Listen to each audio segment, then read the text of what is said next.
네, 안녕하세요. 스메스 수학연구소 소장 조경입니다. 제 옆에는 개치 영재중등관 원장 정재준입니다. 네, 저희는 시메스 1031이라고 하는 인스타그램이 있고 네이버에 수학이 좋아 카페가 있거든요. 인스타하고 네이버 카페에서 올라온 어머님들의 수학 고민을 가지고 함께 나누어 보는 시간을 가지려고 합니다. 시작해 볼까요? 고민 중에 하나 인스타에 올라온 건데요. 자녀가 수학 공부를 하기 싫어하는데 어떻게 설명해야 수학 공부의 중요성을 이해시킬 수 있을까요? 자, 비슷한 질문이 여러 개 있어서 좀 모아봤어요. 수학에 흥미를 붙일 수 있는 방법이 없을까요? 수학이라면 마냥 어렵게 생각하고 수학을 왜 이렇게 힘들게 배워야 하는지 생각한답니다. 자, 또 있어요.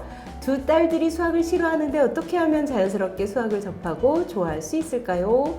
방법을 알려주세요. 자, 여긴 수학 포기, 수학을 싫어하는 친구들에 대한 고민인데 진짜 많으신가 봐요. 많이 올라왔어요. 이걸 좀 모아봤는데 자, 어떻게 하면 좋을까요? 우선은 두 가지를 보시면 될 것 같아요. 첫 번째는 아이들이 관심을 갖게끔. 그래서 여기 보시면은 자연스럽게 수학을 접하고 좋아할 수 있을까요? 자연스럽게 만들어주는 노력이 필요한 것 같아요, 부모님의. 네. 절대로 자연스럽게 세상에 수학이 다 보이진 않아요. 않지만 굉장히 많이 수학이 네. 많이 들어있는 거기 때문에 예를 들어서 뭐가 저기 낙엽이 떨어진다. 수학이에요. 어머님이 수학이 자연스럽지 않으신 게 아닐까? 그러니까 마트에서 뭘 사고 뭐 돈을 거스르면 또 이건 좀 유치하고요. 아이들도 물건이 어디서 떨어지는데 그 모양과 크기 뭐 이런 식으로 다른 것들 하나하나 보면은 굉장히 수학적으로 접근할 것들이 많거든요. 네, 맞아요. 세상에는 사실은 수학이 널려 있어요. 우리가 못 찾을 뿐이거든요. 그래서 어머님이 그걸 다 찾아서 애한테 제시하기는 힘들잖아요. 그러면 아이한테 네 주변에 있는 것 좀 한번 찾아보자. 오늘 하루 종일 3개만 찾아볼까? 엄마 못 찾겠다. 막 이러면 오히려 아이가 찾아낼 수도 있어요. 이 세상에서 수학이 들어있는 거를 함께 찾아보겠다고 하는 어머님이 오픈된 열린 자세를 가지고 있다면 아이도 거기에 같이 참여하면서 자기 주도적이 되거든요. 수학의 흥미의 제일 중요한 핵심은 자기 주도성이에요. 내가 수학을 알아가는 거야 라고 하는 마음을 가지면 내가 수학을 가지고 다루는 거잖아요. 그래야 만만하고 만만해야 재밌어지고 탐구를 하게 되거든요. 아이들이 수학이 싫거나 포기하는 이유는 수학이 날 짓누르고 있어서 그런 거거든요. 제가 한 5가지 정도로 생각을 해봤어요. 첫 번째가 뭐냐면 개념을 제대로 모를 때 수학이 싫다. 그 다음에 두 번째, 자꾸 실수할 때 수학이 싫다. 결국은 세 번째랑 맞는 건데 자꾸 틀리는 거죠. 자꾸 틀리면 수학이 싫어지죠. 수학이 날 미워하는 것 같잖아요. 나를 왜 이렇게 미워하지 수학이 이렇게. 그 다음에 문제 하나 푸는데 시간이 너무 많이 걸려서 지겨워서 싫어하는 경우. 그 다음에 마지막으로는 그냥 공부 자체가 싫은 거죠. 그럼 그게 수학이든 네, 그럴 수 있다고 보는데 네, 요거에 대해서 좀 말씀해 주실 사항이 있으시면. 우선은 제일 먼저 와닿는 게 시간이 많이 걸려서 싫어한다. 모든 어머님들이 빨리빨리 해 이거를 집에서 항상 달고 계실 것 같아요. 빨리빨리 아이들이 굉장히 잘 할 것 같은데도 빨리 안 하는 부분들이 있는데 거기에 빨리빨리 해가 아니고 조금 옆에 가서 대화를 조금 했으면 해요. 저도 근데 하긴 하거든요. 빨리 해서 빨리 하고 놀자 이런 식으로 얘기를 하는데 별로 큰 도움은 되는 것 같지 않고요. 네, 그 부분에 대해서 고등 굉장히 강사분인 정땡땡 선생님께서 초등 어머님들에게 조언해 주실 게 있냐 한 가지만 일단 말씀해 달라고 그랬거든요. 그랬더니 하시는 말씀이 조급해하지 마세요. 빨리빨리라고 서두르지 마세요가 정말 중요하다. 초등 어머님들한테 그걸 당부를 하셨어요. 그게 초등 수학을 할 때만이 아니에요. 초등 전체 6학년까지 그 빨리빨리는 두 가지가 있는데 문제를 빨리 풀어. 두 번째는 빨리빨리 진도 나가야 돼.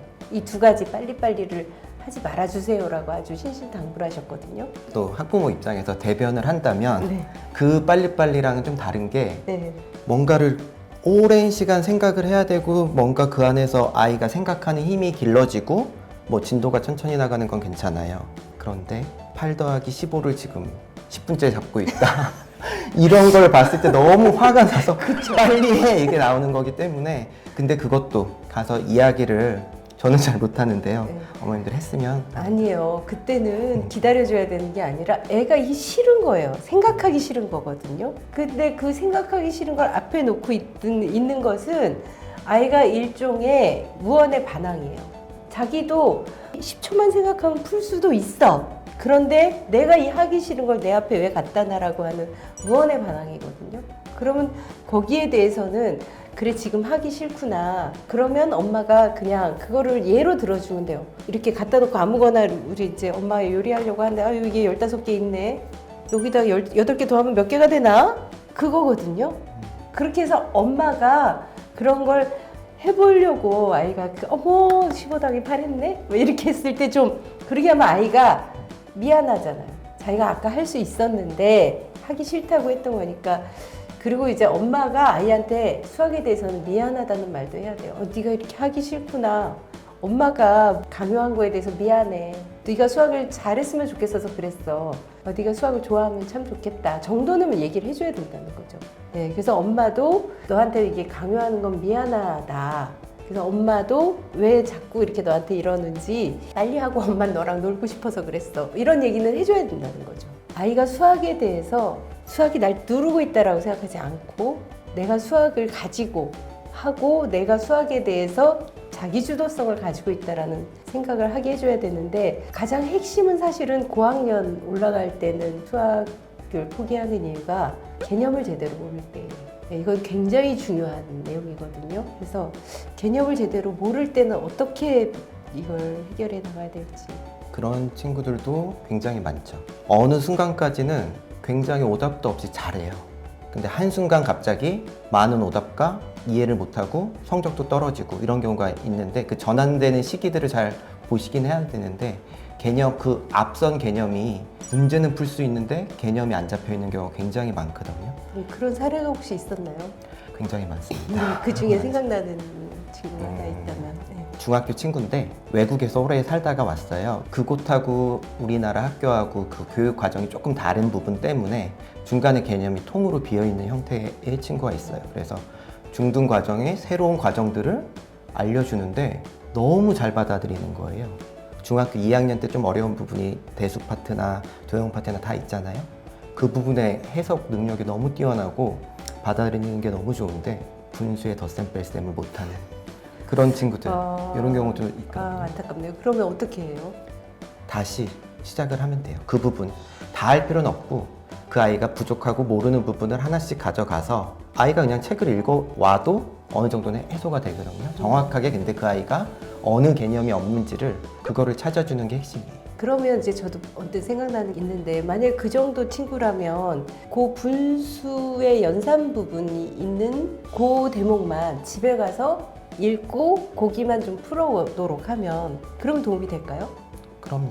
애들이 이제 비어있는 부분을 자기가 뭐가 비어있는지 모르거든요. 그러면 그 비어있는 지점만 예를 들어서 이렇게 됐을 때 분수는 초등학교 5학년 건데 내지 뭐 6학년 건데 그럼 너 6학년 거 다시 다 해. 이러면 아이가 못해요. 그게 아니라 6학년 거 중에서 그거에 해당되는 그 단원 중에서도 일부 그거를 몇 페이지, 한 3페이지, 4페이지 요것만 좀 네가 요 원리나 개념을 읽고 풀어올래? 하면 아이는 그거는 사실 금방 풀거든요. 그러면서 그거 풀면서 자기가 어떤 부분이 비어있는지를 스스로 찾아내면 돼요. 수학에 대해서 자기가 난 못하겠어 라고 할 때 몇 가지만 채워줘도 아이들이 오히려 수학에 대해서 확 자신감이 생기는 경우들이 있거든요. 그래서 절대로 어떤 경우에도 고3이 되더라도 수학은 포기하지 않아야 된다고 생각합니다.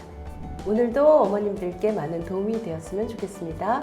저희는 네이버 카페와 인스타그램에서 어머님들의 고민을 받고 있습니다. 고민이 있으시면 언제라도 들어오셔서 고민을 나눠주시기 바랍니다. 구독과 좋아요, 알림 설정 꾹!